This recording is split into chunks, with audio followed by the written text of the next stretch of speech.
ಕಳೆದ ಲೋಕಸಭಾ ಚುನಾವಣೆಯಲ್ಲಿ ಮಂಡ್ಯದಲ್ಲಿ ನಿಖಿಲ್ ಕುಮಾರಸ್ವಾಮಿ ಸೋತರು, ಸುಮಲತಾ ಅವರು ಗೆದ್ದರು. JDS ಕಾಂಗ್ರೆಸ್ ಒಂದಾದರೂ ಕೂಡ ಸ್ವಾಭಿಮಾನಿ ಸಂಸದೆ ಸುಮಲತಾ ಅವರನ್ನು ಸೋಲ್ಸೋಕ್ಕಾಗಲಿಲ್ಲ. ಸುಮಲತಾ 1 ಲಕ್ಷಕ್ಕೂ ಅಧಿಕ ಮತಗಳ ಅಂತರದಲ್ಲಿ ಗೆಲ್ತಾರೆ.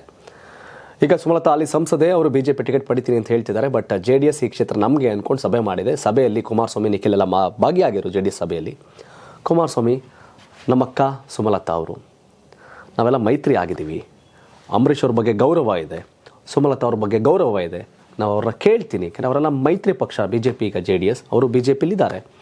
ಈ ಕಾರಣಕ್ಕೆ ಟಿಕೆಟ್ ನಮಗಾಗತ್ತೆ, ನಮ್ಗೆ ಸಪೋರ್ಟ್ ಮಾಡಲಿ ಅಂತ ಕೇಳ್ತೀವಿ ಅಂತ ಕುಮಾರಸ್ವಾಮಿ ಹೇಳೋದ್ರ ಮೂಲಕ ಸುಮಲತಾ ಅವರ ನಡುವಿನ ಸಮರಕ್ಕೆ ಇತಿಶ್ರೀಯಾಡಿ ಇದೀಗ ಬಾಂಧವ್ಯಕ್ಕೆ, ಮೈತ್ರಿಗೆ ಒಂದು ಮುನ್ನುಡಿಯನ್ನು ಬರೆದಿದ್ದಾರೆ. ಬಟ್ ಸುಮಲತಾ ಅವರು ಟಿಕೆಟ್ ಆಗಲಿ ನೋಡೋಣ ಅಂತ ರಿಯಾಕ್ಟ್ ಮಾಡಿದ್ದಾರೆ. ಹೀಗೆ ಕುಮಾರಸ್ವಾಮಿ ಈ ಥರ ಹೇಳಿದ್ದಾರೆ, ತಾವೇನು ಹೇಳ್ತೀರಾ ಅಂತ ಕೇಳಿದಾಗ, ಇಲ್ಲ ಟಿಕೆಟ್ ಘೋಷಣೆ ಆಗಲಿ ನೋಡೋಣ ಅಂತ ನ್ಯೂಸ್ ಫಸ್ಟ್ ಇವ್ರಿಗೆಲ್ಲ ಇಂಟ್ರೂ ಕೊಡಬೇಕಾದ್ರೆ ಸುಮಲತಾ ಅವ್ರು ಹೇಳಿದರು, ನಮ್ಮ ಹೈಕಮಾಂಡ್ ಏನು ಹೇಳುತ್ತೆ ಆ ಮಾತನ್ನು ಕೇಳ್ತೀನಿ, ನನಗೆ ಕೊಟ್ಟರೆ ಟಿಕೆಟ್ನ ನಾನು ಬೆಂಬಲ ಕೇಳ್ತೀನಿ, ಅವ್ರಿಗೆ ಕೊಟ್ಟರೆ ಹೈಕಮಾಂಡ್ ಬೆಂಬಲಿಸ್ತೀನಿ, ಹೈಕಮಾಂಡ್ ಮಾತು ಕೇಳ್ತೀನಿ ಅಂತ ಹೇಳಿದರು. ಈ ಬೆನ್ನಲ್ಲೇ ಕುಮಾರಸ್ವಾಮಿ ಅವರು ಈ ಹೇಳಿಕೆ, ನಮ್ಮಕ್ಕ ಇದ್ದಂಗೆ ಅಂತ ಸುಮಲತಾ ಅವ್ರನ್ನ ಸಂಬೋಧಿಸುವ ಮೂಲಕ ಏನು ಸುಮಲತಾ ಅಂಬರೀಷ್ ವಿರುದ್ಧ ಸಮರ ಸಾರ್ತಿದ್ರಲ್ಲ, ಮಾತಿನ ಸಮರ ಸಾರ್ತಿದ್ರಲ್ಲ, ಅದಕ್ಕೆ ಇತಿಶ್ರೀಯಾಡಿ ಅಕ್ಕ ಅಂತ ಬಾಯಿ ತುಂಬ ಕರೆದು ಸುಮಲತಾ ಅಂಬರೀಷ್ ಅವ್ರ ಜೊತೆ ಮೈತ್ರಿ ಬಾಂಧವ್ಯ ಮುಂದುವರಿಸುವ ಮುನ್ಸೂಚನೆ ಮತ್ತು ಮುನ್ನುಡಿಯನ್ನು ಕುಮಾರಸ್ವಾಮಿ ಬರೆದಿದ್ದಾರೆ.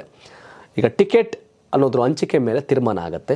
ಸೊ ಒಟ್ಟಾರೆಯಾಗಿ JDS ಹಾಗೂ ಸುಮಲತಾ ಬೆಂಬಲಿಗರ ನಡುವೆ, ಸುಮಲತಾ ನಡುವೆ ಇದ್ದಂಥ ತಿಕ್ಕಾಟಕ್ಕೆ ತೆರೆ ಬೀಳುವ ಲಕ್ಷಣ ಗೋಚರ ಆಗ್ತಿದೆ. ಬಟ್ ಎಲ್ಲವೂ ಕೂಡ ಅಂತಿಮವಾಗಿ ಸ್ಪಷ್ಟವಾಗೋದು ಯಾರಿಗೆ ಈ ಕ್ಷೇತ್ರ ಅನ್ನೋದು ಗೊತ್ತಾದ ಮೇಲೆ.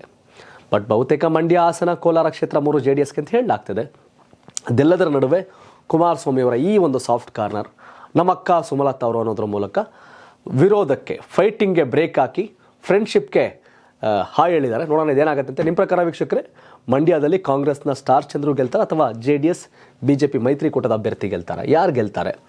ನಿಮ್ಮ ಅಭಿಪ್ರಾಯವನ್ನು ಕಾಮೆಂಟ್ ಮಾಡಿ. ಹಾಗೆ ಯಾರಾಗಬೇಕು ಪ್ರಧಾನಿ, ನರೇಂದ್ರ ಮೋದಿ ಅವರ, ರಾಹುಲ್ ಗಾಂಧಿ ಅವರ? ಕಾಮೆಂಟ್ ಮಾಡಿ ತಿಳಿಸಿ. ಯೂಟ್ಯೂಬ್ನಲ್ಲಿ ಕರ್ನಾಟಕ ಟಿವಿ ಅಂತ ಸರ್ಚ್ ಮಾಡಿ, ನಂತರ ನಮ್ಮ ಕರ್ನಾಟಕ ಟಿವಿ ಸಬ್ಸ್ಕ್ರೈಬ್ ಮಾಡಿ. ಸಬ್ಸ್ಕ್ರೈಬ್ ಆದ್ಮೇಲೆ ನಿಮಗೆ ಹೋಮ್ ಪೇಜ್ ಬಂದರೆ ಕಮ್ಯುನಿಟಿ ಅನ್ನೋ ಆಪ್ಷನ್ ಸಿಗುತ್ತೆ.